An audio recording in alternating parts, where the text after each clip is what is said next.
At sabi nila, dapat nakasmile ka kapag nagluluto ka ng ampalaya. Magluluto na tayo ng ampalaya kasi may nag-request din sa mga bisita ko ng ampalaya.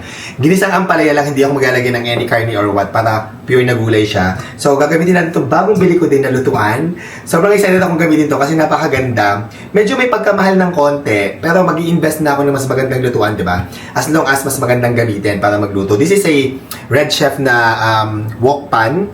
Tapos non-stick to guys, ceramic to. Non-toxic. Yan. Kaya maganda. Tapos makasama na siyang lid. Ayan o.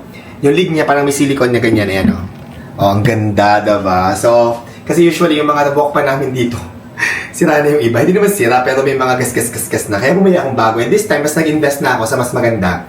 Ayan o. Ang ganda rin ng kulay. Aesthetic siya. Tapos tamang-tama ito. Pwede kang magluto dito. Magluto ng adobo. Kahit may sabaw, pwede rin. Paggisa, pamprito, all around siya. Kaya, sobrang ganda.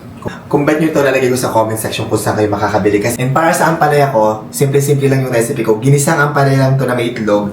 Nakabili ako sa palengke ng 3 pirasong ampalaya. Ito yan guys. Binabad ko sa tubig na may asin for about mga 2 hours or so. Gamit tayo ng bawang sibuyas, kamatis, naglalagay ako ng carrots, pampadagdag ng gulay sa ampalaya. Tapos ito yung ginagamit ko, bell pepper din. For me kasi masarap ang ampalaya kapag mayroong bell pepper. Tapos lalagyan natin ng 5 itlog. And isa pa palang maganda sa Red Chef na to na wok pan is pwede siya sa all kinds of stove.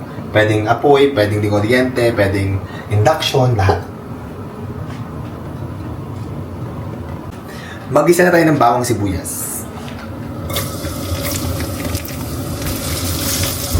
And now mag-isa naman tayo ng kamatis. Maraming kamatis guys ang nilalagay ko kasi sa akin mas masarap ang ampalaya pag maraming kamatis. Fairness, nag-enjoy ako dito sa wok pan na to. Maganda, walang eme guys. Ang ganda ng wok pan, as in. Ganda. Ang ganda ng wok pan. That's the best ko, as in. At perfect combination din itong mga spatula na to. Ganda. Magkakulay. Ganda. I love it. Ang sarap pagluto. Now, ilagay na natin ang ating bell pepper. Red bell pepper guys. Ilagay na natin ang ampalaya. So, pagluto dito, as in, nag-enjoy ako magluto sa wok pan na to.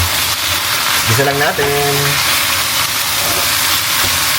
And yung ginagamit ko guys sa ampalaya ko, ano lang, asin. Bigyan natin ng asin. Ayan. At ito optional natin, gumagamit ako ng magic sarap. Kung gusto nyo, lagyan nyo rin. Kung ayaw nyo, okay lang din.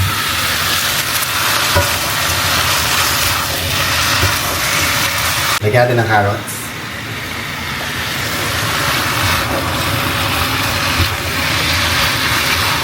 Haluin natin. Ala chef style, charis.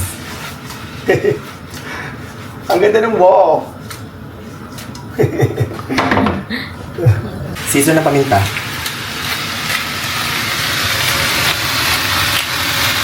At sabi nila, dapat nakasmile ka kapag nagluluto ka ng ampalaya. Parang hindi pumait. Charis lang. Hindi ko alam kung totoo.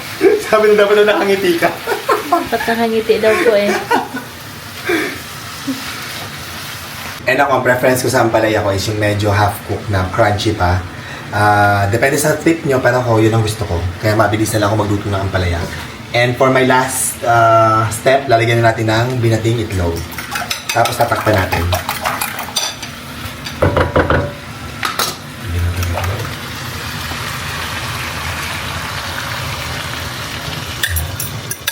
And then, takpan natin. Takpan natin. At eto, luto na ang ating ampalaya. Ang bilis lang. Ayan. So, ready na yan.